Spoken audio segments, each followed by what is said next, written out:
ফারুক ভাই, হ্যাঁ ভাই আমার একটু যাওয়া লাগবে আর কি। তাড়াতাড়ি যাওয়া লাগবে মানে? তুই তো হপাই কামে আইলি, তুই কই যাবি আবার? ভাই আমার ছোট ভাই আছে না রাজকুমার, ওর একটু স্কুলে দিয়ে ভাই কইলাম তো জামু আর আমি চোর পলকে ভাই দেখেন ভাই। এরা ছোট ভাইরে স্কুলে দিয়ে আসবে, কোনো সমস্যা নাই। ভাই আপনি তো জানেনই আমাকে বাপ মা বলতে কেউ নাই এই দুনিয়াতে, আমার একজনই আছে, আমার ছোট ভাই রাজ, ওই আমার কলিজার টুকরা। আচ্ছা ঠিক আছে, শোন, তুই না থাকলে আমার সমস্যা হয়, বুঝছিস না? এখন যা, তুই কিন্তু তাড়াতাড়ি আসিস, জলদি আসিস, যা। এই পিচ্ছি, মরতে চাস নাকি? রাস্তার মাঝখানে এসে খেলা করতেছিস কেন? হ্যাঁ, যা সাইডে যা।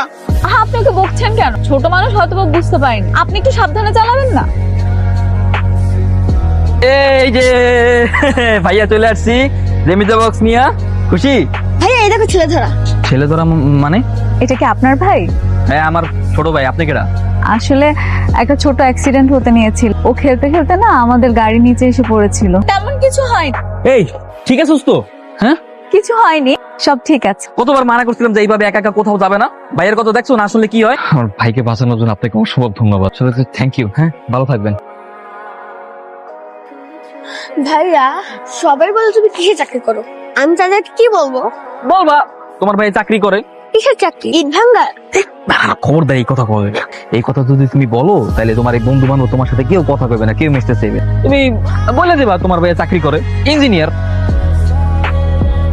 ফারুক ভাই আমি একটু তো কইলাম, আমি খালি জামু আর ওই বাইনা থাকতে থাকতে এই পড়বো ভাই। তোরা না একটা জিনিস বুঝিস না, আজকে প্রজেক্টে বড় স্যার আসবে, তোর আমি ছুটি দিই না। আজকে থাক ভাই, আজকে থাক ভাই। আজকে রাজকুমারের পরীক্ষা তো নইলে কইতো না ভাই, গিয়াই পড়বো, আপনি খালি দেখেন না ভাই। বাইরে তোর এই পরীক্ষা ক্লাস তুই পাবি, কিন্তু বড় স্যার যদি প্রজেক্টটা এসে দেখে যে তুই নাই, তোর চাকরি থাকবে তোর? স্যার চলে এসছে, কাজ কর কাজ কর কাজ কর। কি অবস্থা ফারুক? স্যার এই তো সব ঠিকঠাক আছে স্যার। ওকে, তবে এক কাজ করো, আমার মেয়ে আসছে, তাকে একটু ঘুরে দেখাও।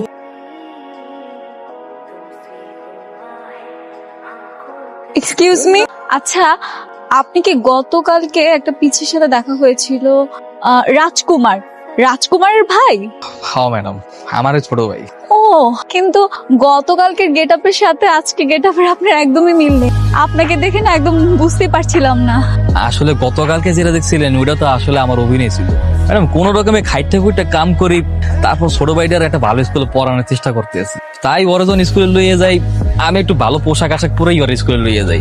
সব বড় লোকের পোলামাইয়া গরিব পেয়ে যাতে ওরা কেউ অবহেলা না করতে পারে। ছোট মানুষ, ওর মনটা তো ছোট না হয়, এর লেগে বড় ভাই হিসেবে ক্ষুদ্র একটা চেষ্টা করি। কি বলছেন?